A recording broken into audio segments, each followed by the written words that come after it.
Bonjour à tous et bienvenue dans cet événement co-organisé avec Kinest et Hectaria. Je m'appelle Jérôme Gilleron et je suis ravi de vous accueillir ici pour ce webinaire sur l'investissement à impact et particulièrement en 2026 pour essayer de prendre des bonnes résolutions pour cette année.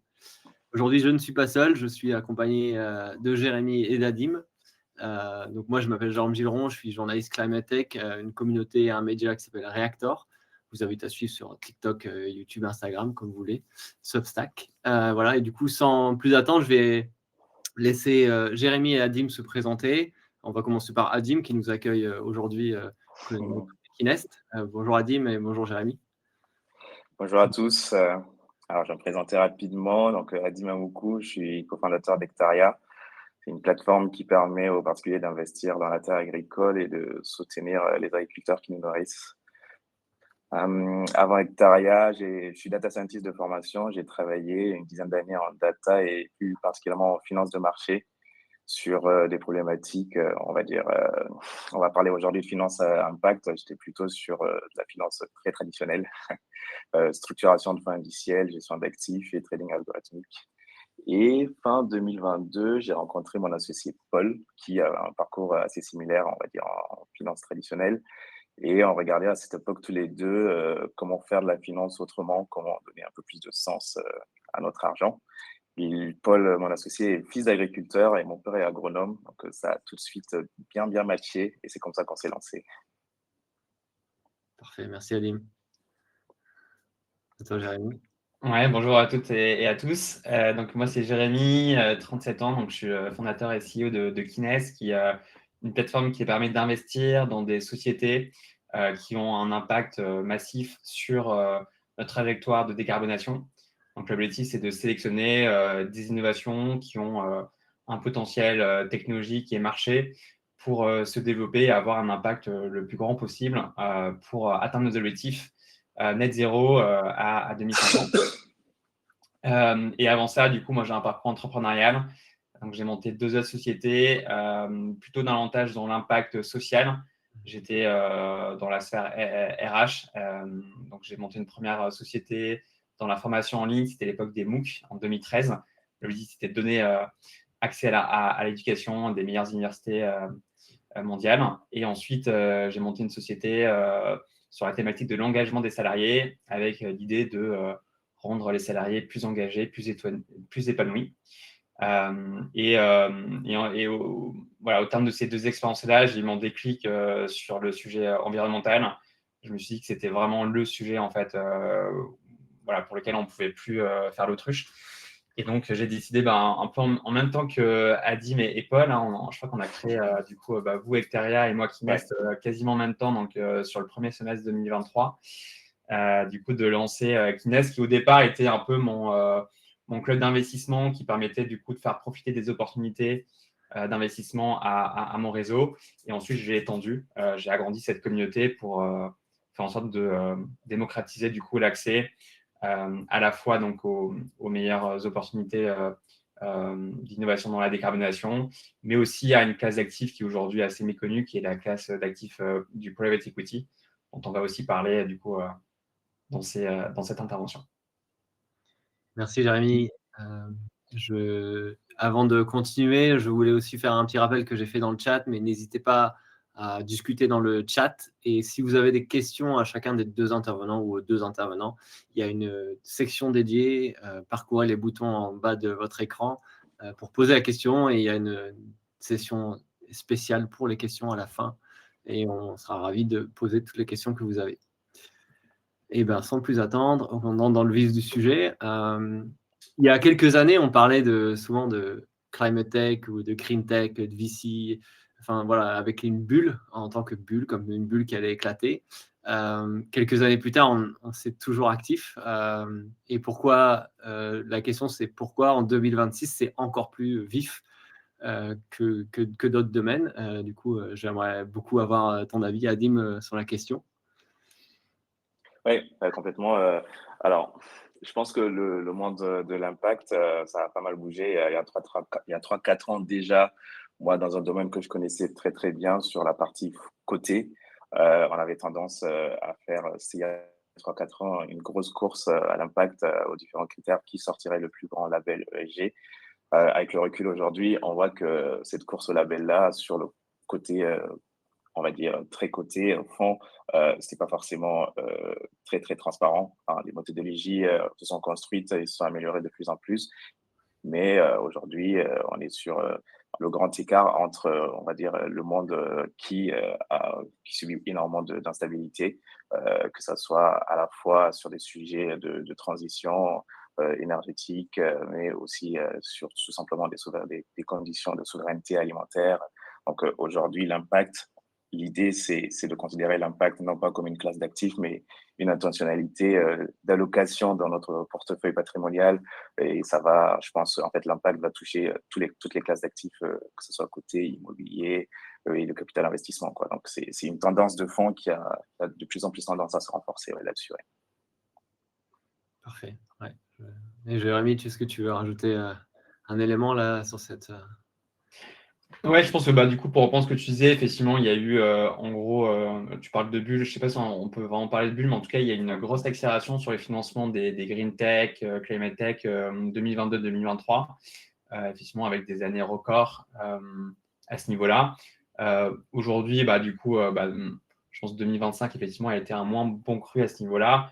Pour autant, je pense qu'on peut vraiment utiliser le terme de méga tendance parce que je pense que si on est tous ici, c'est qu'on partage le même constat que le sujet climatique, le sujet environnemental est un sujet de fond qui ne va pas disparaître en fonction du discours de Trump. Ce n'est pas parce que Trump dit que ça n'existe pas que ça n'existe pas.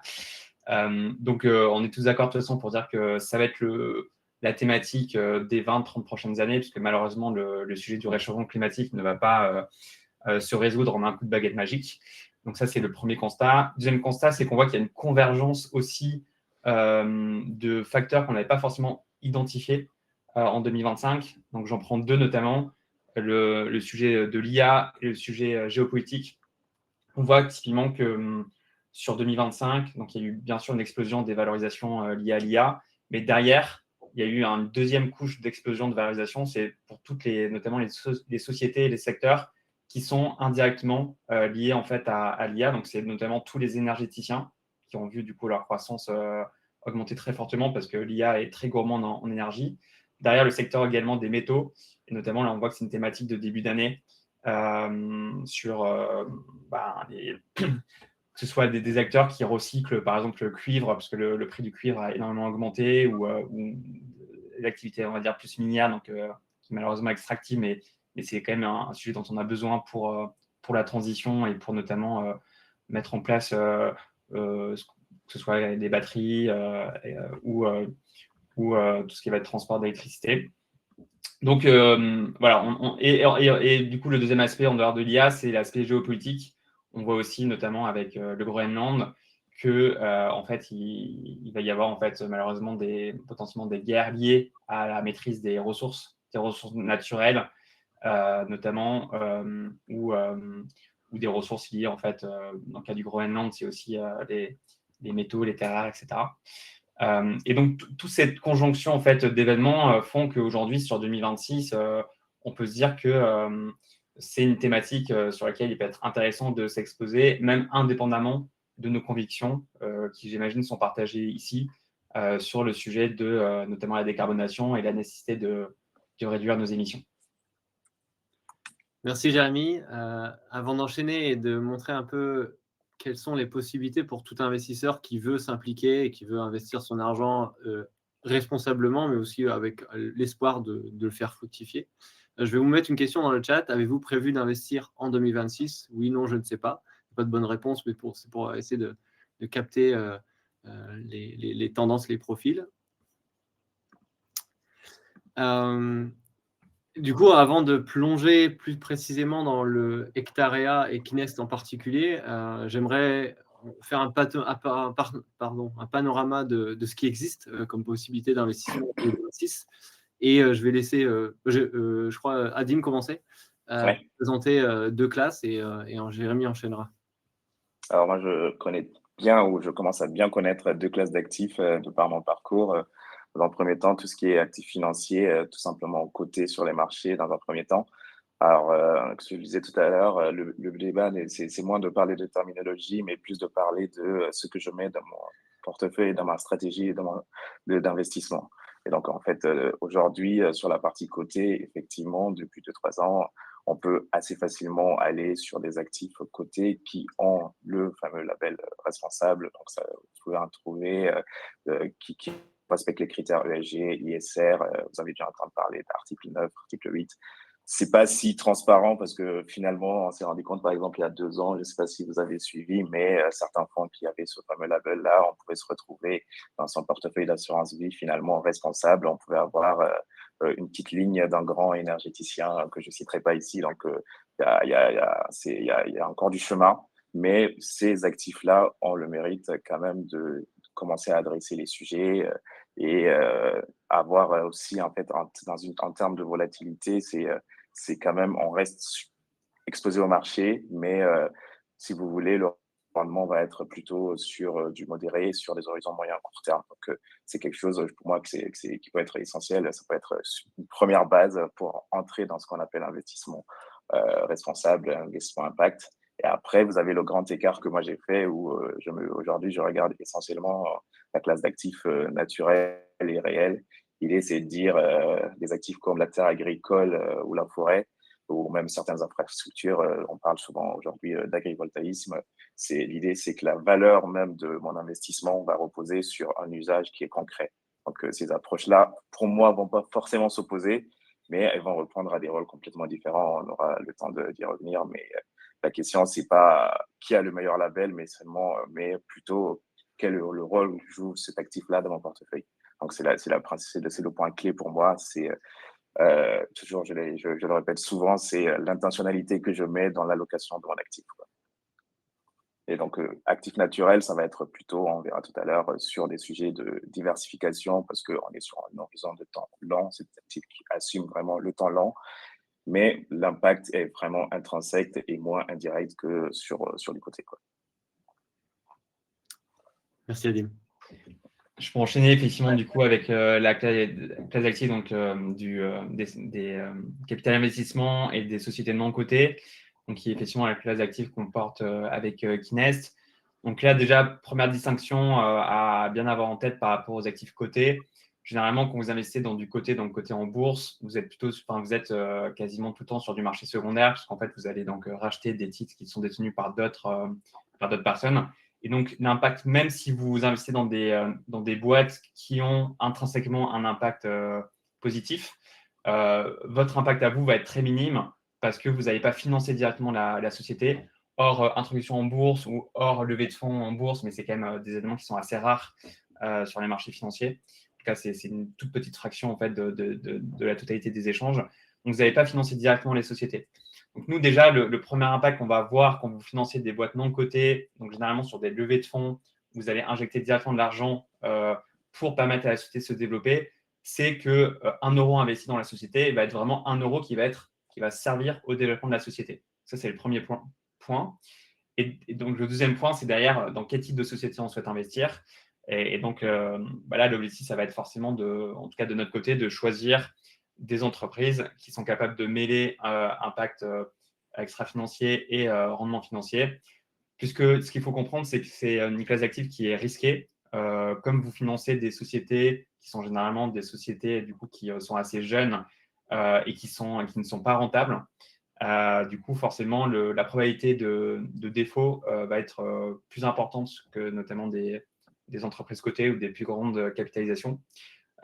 Et donc là, sur cette classe d'actifs-là, ce que vous allez rechercher, c'est une diversification au niveau du potentiel de rendement, avec un potentiel donc, élevé, voire très élevé, puisque vous investissez tôt sur des valorisations plutôt basses. Et l'objectif, c'est d'avoir des entreprises qui se développent avec du coup une forte augmentation de la valorisation des actions. Par contre, derrière, un niveau d'acceptation du risque qui doit être élevé aussi. Et donc, ça suppose d'allouer une petite partie de votre portefeuille, de votre patrimoine sur cette classe d'actifs-là, avec bien sûr, du coup, de l'argent dont vous n'avez pas besoin à court terme et pour lequel vous êtes prêt à perdre toute ou partie de votre mise. Voilà, l'impact, par contre, peut être assez transformant parce que c'est là où en fait se situe aujourd'hui le principal de l'innovation. C'est sur les startups, c'est sur les entreprises qui développent des nouvelles technologies. Donc, c'est là où votre impact aussi va pouvoir être le plus fort, on va dire, sur notamment des technologies visant à transformer radicalement soit nos consommations énergétiques, soit la manière dont on consomme les produits, donc avec notamment la notion d'économie circulaire, etc. Donc voilà, donc j'ai fait un gros focus sur cette classe d'actifs-là parce que c'est celle que je connais le mieux. La dernière, donc du coup, je la maîtrise un petit peu moins à titre personnel, qui est l'immobilier et grosso modo les infrastructures à impact. Alors là, c'est intéressant parce qu'il y a de plus en plus d'initiatives qui vous permettent aussi d'investir dans ces classes d'actifs avec une dimension autour de la rénovation énergétique. Là, c'est un gros enjeu aussi. Donc rénover le parc, notamment résidentiel, aider du coup que ce soit les entreprises ou les ménages à baisser du coup leur consommation énergétique et donc leur lettre au niveau des DPE. Donc voilà, il y a différents acteurs. Nous récemment, on a fait un webinar avec Vasco, par exemple, qui propose de faire ça, d'investir du coup pour prendre une part du bien immobilier et du coup permettre aux personnes qui y habitent de pouvoir effectuer les travaux de rénovation énergétique, notamment dans un contexte de baisse des aides en France. Merci Adi, merci Jérémy pour cette présentation. Je vais vous mettre du coup une question dans le chat pour savoir à quel type d'actif vous voulez être, vous pensez être exposé, et comme ça on pourra essayer d'y répondre et avoir un aperçu de vos intentions. Je me permets d'enchaîner parce qu'une question qui revient souvent, et je pense que vous êtes exposés énormément, Adim et Jérémy, et les investisseurs qui sont dans la discussion sont énormément impactés, mais comment distinguer un discours un peu greenwashing d'un vrai impact réel sur n'importe quel projet, et particulièrement sur les projets agricoles, fonciers d'un côté, et les projets entrepreneuriaux de l'autre. Je laisse que Jérémy commencer pour changer. Oui, donc il y a beaucoup de matière là à discussion. Je pense que deux sujets, peut-être les deux premiers points, mais donc effectivement, le premier point, c'est regarder par rapport à la classe d'actifs, effectivement, l'impact que peut avoir la classe d'actifs. Donc là, c'est notamment CF, la différence entre les marchés cotés et les marchés non cotés. Donc l'impact qu'on peut avoir sur investir dans une jeune pousse versus dans une grosse boîte du CAC 40 cotée en bourse, premièrement. Deuxièmement, derrière, c'est au-delà effectivement du label, notamment la notation ESG pour certaines entreprises ou leur démarche, on va dire, de reporting extra-financier, comprendre la réalité derrière de l'impact. Je donne un exemple. Dans les études là, sur les fonds impact, notamment article 9, donc ceux qui sont censés être les fonds qui investissent le mieux dans les sujets d'impact, de transition énergétique, etc. L'Oréal est une entreprise qui est classée en deuxième position comme les entreprises ayant le meilleur impact, notamment du point de vue environnemental. On peut s'interroger si une entreprise comme L'Oréal, qui produit des millions et des millions de tonnes de plastique via leurs produits chaque année, est réellement, fondamentalement, une boîte qui fait d'impact. Donc ça, c'est sur le côté label ISR. Donc voilà, typiquement, si vous investissez dans des fonds impact, vous aurez du L'Oréal dans vos portefeuilles. Voilà, ça, c'est une question aussi pour vous. C'est intéressant de bien regarder ce qu'il y a derrière les fonds dans lesquels vous investissez, ou les labels d'assurance vie, ou etc., qu'on va pouvoir vous commercialiser. Le deuxième point qui est important, c'est vraiment autour de la mesure d'impact, et à quel point du coup l'impact est mesurable et auditable. Donc nous, ce qu'on va faire avec Kines, c'est qu'on va vraiment s'attacher à regarder un indicateur particulièrement qui est l'indicateur tonnes de CO2 évité. Donc l'objectif, c'est pas c'est pas du tout le même d'investir dans des boîtes qui réduisent leur impact, donc qui font comme L'Oréal, qui disent qu'ils vont réduire de quelques pourcents l'impact de du conditionnement de leur shampoing, par exemple.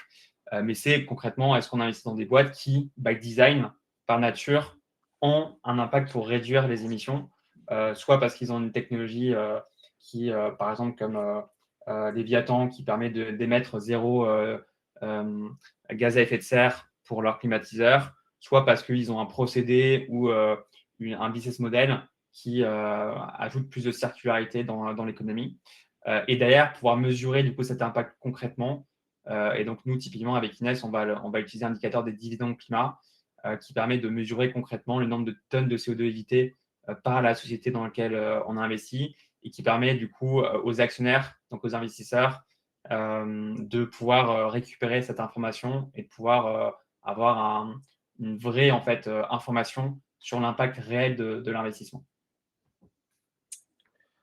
Je peux reprendre la suite. Alors, effectivement, dans les différents red flags ou en tout cas critères pour faire un peu le tri de tout ce qu'on a sur le marché, une question qui est souvent oubliée, c'est d'où vient le rendement finalement? Est-ce que votre rendement de votre investissement, alors sur les actifs réels que je connais bien aujourd'hui, c'est assez simple, c'est assez transparent à lire. C'est est-ce que votre rendement repose sur un besoin réel, alors nourrir, produire, stocker, loger durablement ou décarboner, ça peut être un investissement dans l'innovation par exemple. Et ou alors est-ce que votre rendement va dépendre plutôt d'un narratif, ou un effet de mode ou une subvention temporaire? Alors, sur la partie côté, on peut avoir des rendements qui sont beaucoup plus exotifs, purs et simplement assumés, sur de la spéculation. Alors, on n'est pas du tout dans l'impact là-dessus.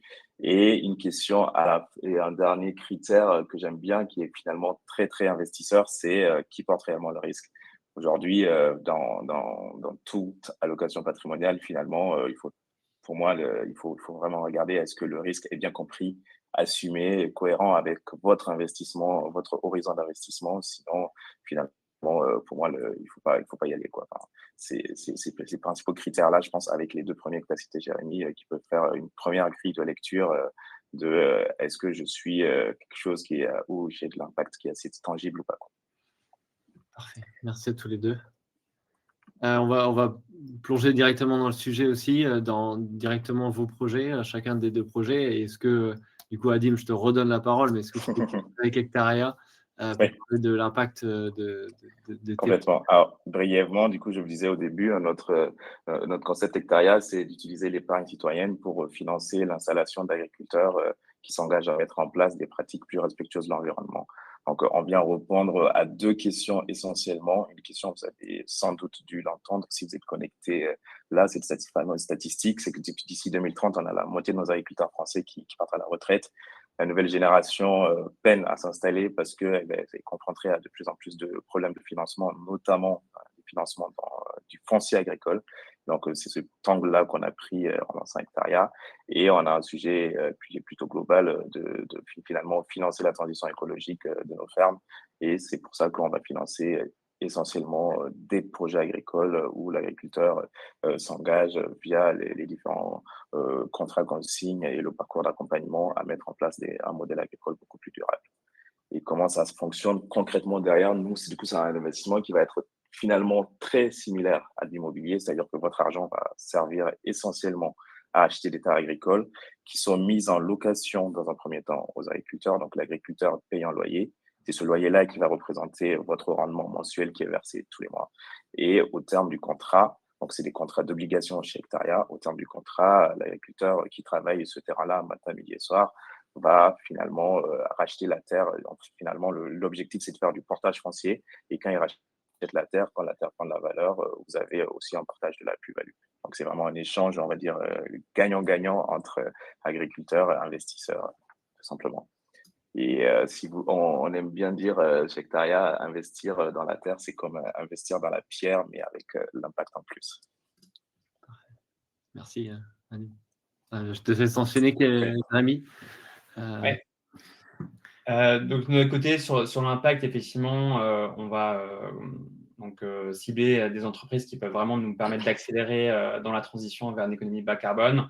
Je précise, en prenant en compte les externalités négatives, c'est forcément un sujet. Toute entreprise a des externalités négatives.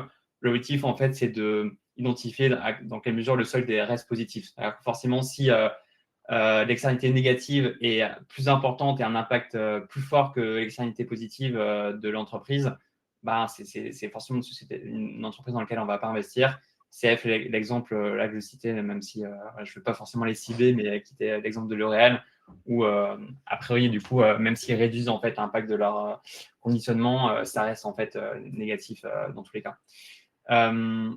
Deuxième point, la souveraineté européenne, c'est un sujet qui nous tient à cœur, surtout dans le contexte actuel. Merci Trump. Donc l'objectif, c'est, on le voit en fait, c'est de devenir de plus en plus indépendant. Aujourd'hui, on importe plus de 90% de notre énergie à l'extérieur parce qu'on n'a pas d'énergie fossile en Europe.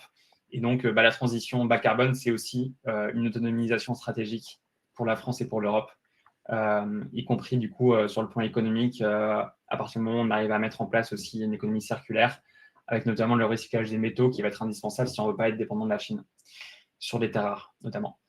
Et enfin, du coup, la partie financière, on en a parlé, hein, du coup, on est sur la classe d'actifs du Private Equity avec historiquement des plus hauts rendements. On est en moyenne à 14% de rendement annuel. Et par contre, la contrepartie de ce niveau de rendement attractif est une prise de risque élevée, avec du coup une possibilité de perdre toute partie du capital. Là où nous, du coup, on va apporter de la valeur sur Kines, c'est sur la sélection des projets. On va vraiment se porter garant en fait de la sélectivité dans tout simplement les projets dans lesquels on va proposer l'investissement. On n'en propose qu'un par mois, parmi une vingtaine de dossiers qu'on reçoit. Et donc, il n'y a aucune garantie, bien entendu, de succès et aucune garantie d'assurance, en tout cas, de ne pas perdre son capital. Mais par contre, il y a voilà, un haut niveau de sélection et de qualité qui est mise dans les projets, avec beaucoup d'informations aussi qui sont partagées pour que les investisseurs puissent choisir en toute connaissance de cause les projets dans lesquels ils souhaitent investir. Je te laisse m'en. Oui, donc rapidement, donc quelques chiffres aujourd'hui sur Kines. Donc on a levé un peu plus de 11 millions d'euros là depuis 2 ans. Près de 4000 investisseurs nous ont rejoints. Donc à date, on a financé 14 projets et voilà, comme je le disais, on vise une rentabilité supérieure à 10%, qui permet tout simplement de rémunérer le risque des investisseurs.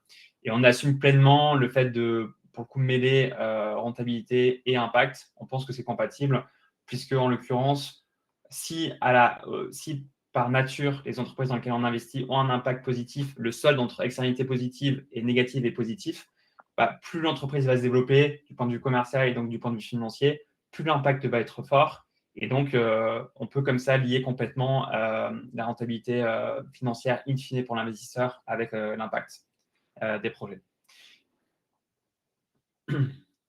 Et donc, concrètement, où tu peux passer sur l'autre slide, Jérôme, sur comment ça marche. Donc, comme je le disais, du coup, on a, au niveau de sélectivité, on propose un projet par mois sur 20 qu'on analyse. On accompagne les entreprises derrière. On ne fait pas que l'investissement, on les accompagne du coup avec un incentive au succès. C'est-à-dire, dans notre modèle économique, nous, on va prendre un pourcentage de la plus-value générée par l'investissement qui permet d'aligner les intérêts avec les investisseurs pour être pas simplement un intermédiaire financier, mais aussi un partenaire de la réussite des entreprises et donc de la réussite aussi des investisseurs. En tant qu'investisseur sur Kines, vous avez la possibilité aussi d'interagir avec les porteurs de projets, avec les fondateurs, de suivre les actualités. Donc ça, c'est important pour ceux qui veulent sentir l'impact de leur investissement, qui veulent le rendre aussi tangible avec tout simplement des informations voilà, sur le développement des projets. Et également, du coup, des réductions d'impôts qui sont attractives, qui vont jusqu'à 50% de l'impôt sur le revenu, qu'on peut déduire du coup, grâce notamment au statut de jeune entreprise innovante de la plupart de nos participations. Donc, dans la plupart des cas, on est sur des jeunes entreprises innovantes de rupture avec donc 50% de réduction d'impôts. Voilà. Et puis je finis pour vous dire que donc on va lancer donc un projet la semaine prochaine donc, qui s'appelle Rinature, que vous voyez ici. Et c'est intéressant, du coup, je viens de me rendre compte que du coup, il y avait aussi un petit lien du coup, avec Hectaria, puisqu'on est sur du coup, une alternative au cuir 100% naturel, donc avec des matériaux biosourcés. Voilà, donc on n'est pas complètement dans vos sujets, mais ça fait un petit lien également. Merci beaucoup, Jérémy. Merci beaucoup, Adim. Et oui, pour répondre, Julien, c'est compatible enveloppe PEA. Hein. C'est ce qu'on indiquait dans les réductions d'impôts. Il y a le PEA, PME, c'est la même chose. Un dernier point rapide sur les actifs naturels. Je trouve que c'est assez parlant le contexte, on va dire, géopolitique actuel, c'est de dire finalement la terre agricole ou la forêt, par exemple, bien structurée, c'est des actifs qui sont finalement très, très simples à comprendre comparé à d'autres classes d'actifs. Et dans un portefeuille, je pense que le paradigme, il faut le voir complètement différemment. Le rôle des actifs naturels dans votre portefeuille, ce n'est pas forcément de surperformer le marché, mais plutôt de stabiliser. Enfin, c'est des actifs qui sont complètement décorrélés des marchés financiers, faible corrélation, et leur rendement est tangible, il est lié vraiment à l'usage et il est revalorisé avec l'usage et l'impact qu'il apporte. Et donc, l'idée, c'est de dire finalement, l'impact n'est pas ajouté, il est intrinsèque. Et aujourd'hui, finalement, quel type d'actif je veux dans mon portefeuille? Est-ce que c'est l'actif qui va battre le marché ou plutôt quel actif va tenir pendant que tout est en train de fluctuer comme une sinusoïde? Donc, c'est vraiment le paradigme sur lequel je voulais mettre l'accent, c'est des actifs en fait, de diversification qui vont apporter de la stabilité à un portefeuille et qui se corrèlent super bien avec d'autres classes d'actifs, bien sûr. Ouais, puis c'est là où c'est complémentaire, du coup, c'est entre Complètement. les deux. Tu vas apporter le financement de l'innovation avec un rendement et nous, on va venir plutôt avec de la stabilité, diversifier le portefeuille, quoi. Donc, c'est comme ça qu'il faut le voir. C'est bien de mettre des billes dans les deux. C'est ça.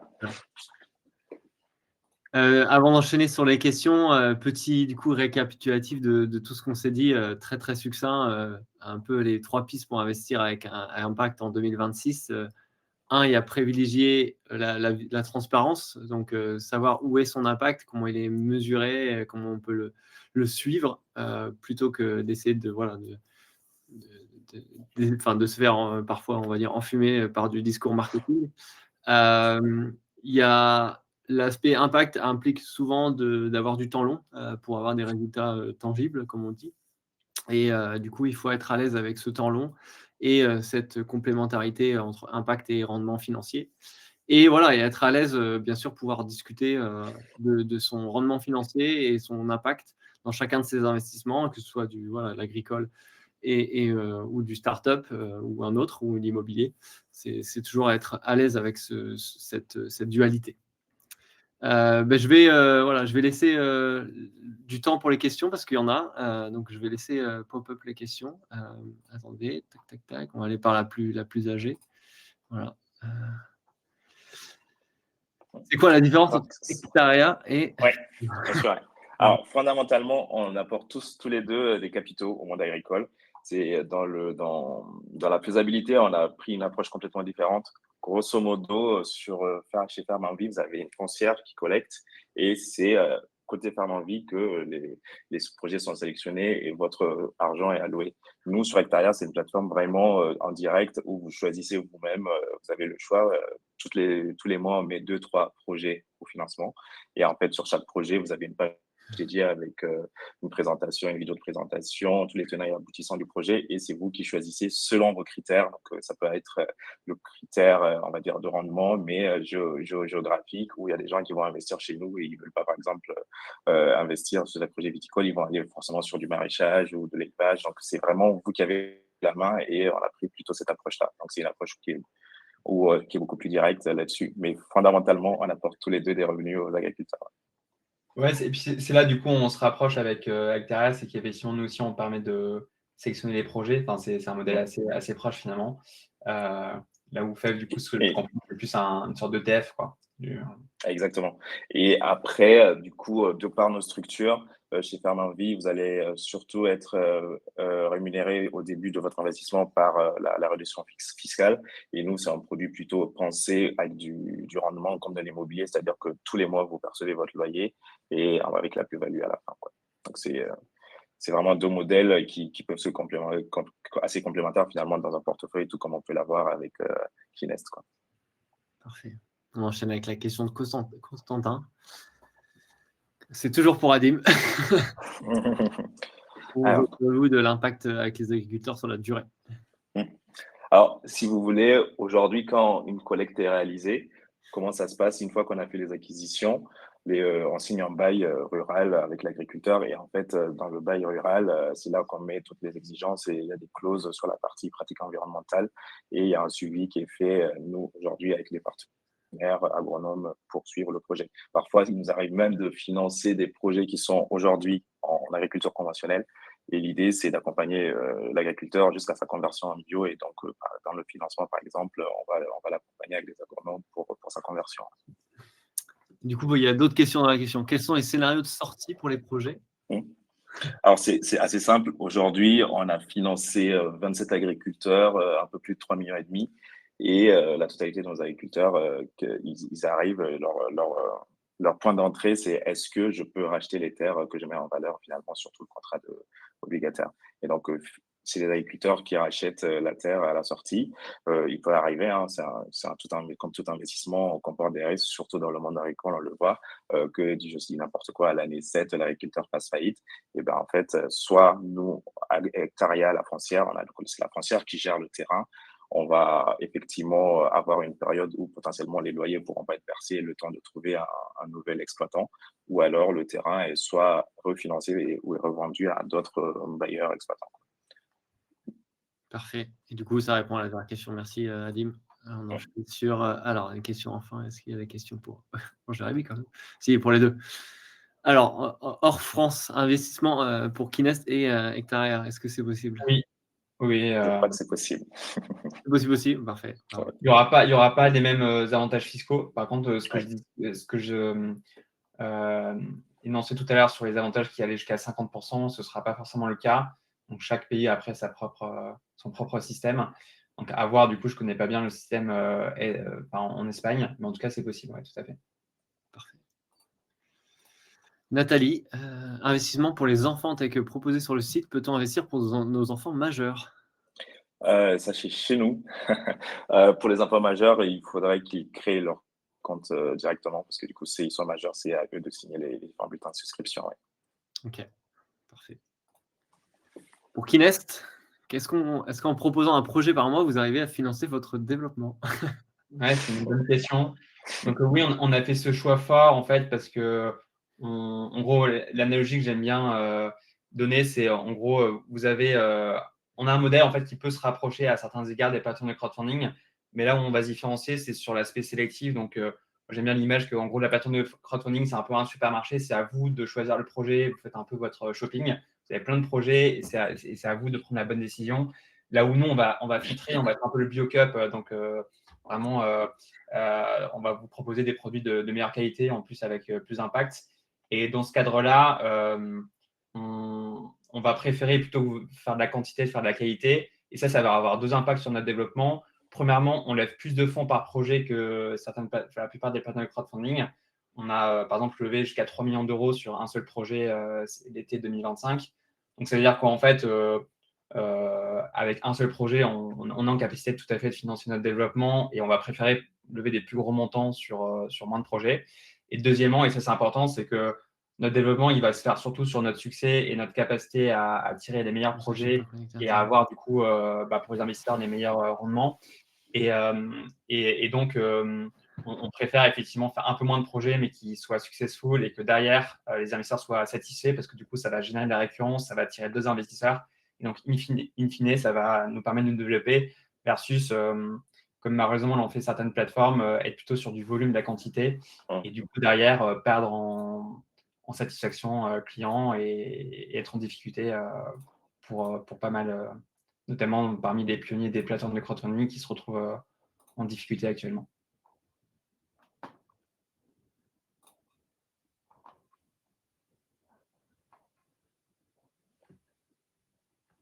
Je crois que Jérôme a un problème de connexion, non? Il est plus connecté, j'ai l'impression. Ouais, j'ai l'impression. Du coup, je vais prendre la question d'après. Concurrent partenaire, partenaire. Donc, effectivement, on travaille avec Team for the Planet depuis 2025. Donc, partenaire, pourquoi? Parce que eux, du coup, le modèle de Team for the Planet, c'est d'investir très tôt dans des innovations. Généralement, ils investissent au tout début. Par contre, quand l'innovation a besoin davantage de fonds pour se développer, donc c'est là où nous, on va intervenir avec Kinest. On va pouvoir permettre de lever des fonds sur les tours d'après. Donc, du coup, on a un modèle qui est très complémentaire et donc, on est complètement partenaire. Et là, désolé, j'ai un petit coupé en Ouais, pas retard. de souci, on a pris le Voilà. Une dernière question quelle fiscalité pour les gains générés? Donc ça Ah, correspond alors, aux 2 projets, alors on y va. alors c'est simple, du coup, vous investissez via des obligations, donc c'est des revenus issus de produits financiers. Donc, c'est effectivement sur la plateforme Hectaria, quand vous investissez en direct, c'est flat tax, mais vous pouvez aussi rajouter une entreprise, une holding, et là, finalement, les revenus sont intégrés dans votre impôt sur les sociétés, tout simplement. Mais la plateforme gère, en fait, tout à la fin, à l'échéance de chaque année fiscale, la plateforme va vous générer le document avec la synthèse des revenus et quel type de déclaration doit être faite.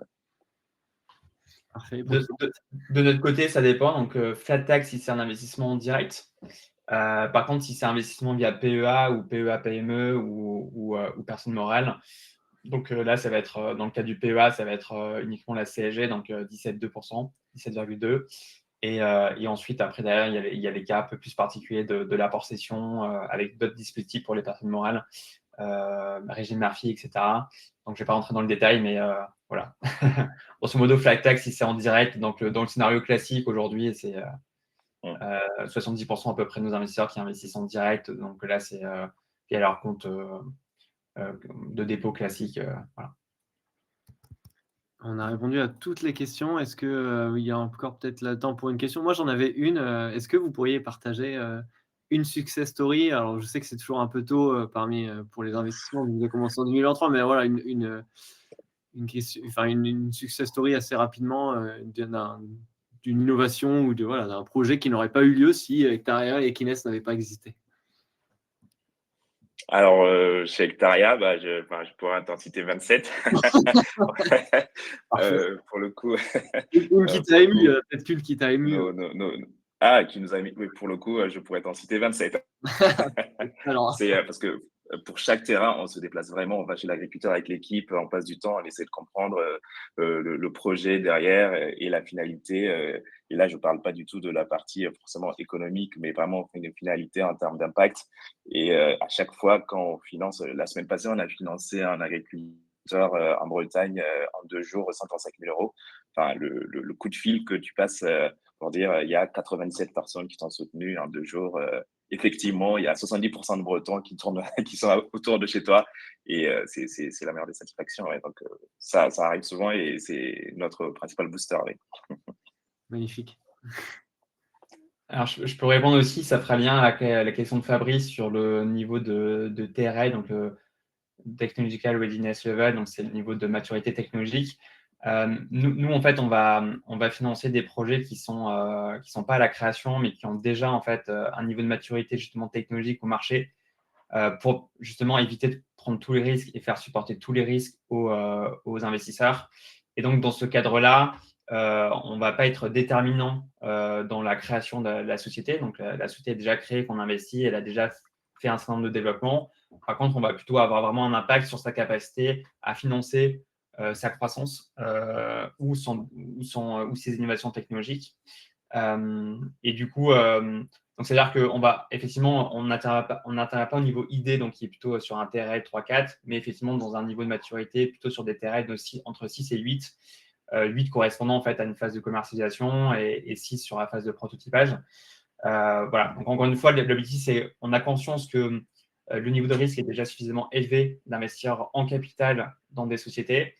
Et comme on a conscience de ça, on ne peut pas en plus faire prendre de manière démesurée du coup des risques aux investisseurs en investissant au tout début, en étant le premier actionnaire de la société. Ce qui n'empêche pas d'avoir du coup quand même un très fort impact, bien sûr, sur le développement des boîtes. Parfait.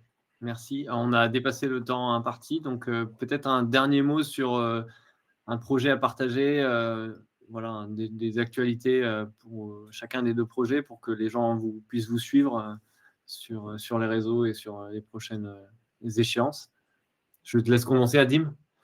Oui, alors effectivement, comme je disais tout à l'heure, on lance 2-3 projets par mois. Voilà, on lancera un dans les prochaines semaines. Donc, n'hésitez pas à vous inscrire sur Hectaria pour suivre finalement les différents lancements Et effectivement, ce qui est facile avec Hectaria, c'est que c'est vous qui choisissez. Donc, selon les projets, vous pouvez y aller, mais l'essentiel, c'est de vous inscrire pour pouvoir suivre l'évolution. Parfait. Merci Adim. À toi, Jérémy. Pareil, donc nous, on va lancer notre projet mensuel donc de janvier la semaine prochaine, donc avec un par mois, comme on l'a évoqué. Donc pareil, n'hésitez pas à vous inscrire. Bien sûr, il n'y a aucune... l'inscription est gratuite et il n'y a aucune obligation d'investir dans ce projet ou dans aucun des projets, c'est vous qui choisissez. Autre chose derrière, c'est qu'on essaie d'être aussi pédagogique et d'apporter du contenu intéressant sur les innovations dans un contexte de transition bas carbone. Et donc, au-delà des opportunités d'investissement, si vous nous rejoignez en tant qu'inscrit, vous aurez aussi accès en fait on envoie une newsletter mensuelle qui fait vraiment un focus sur une des problématiques de la transition. Et là, l'objectif, c'est vraiment d'apporter du contenu, d'être pédagogique.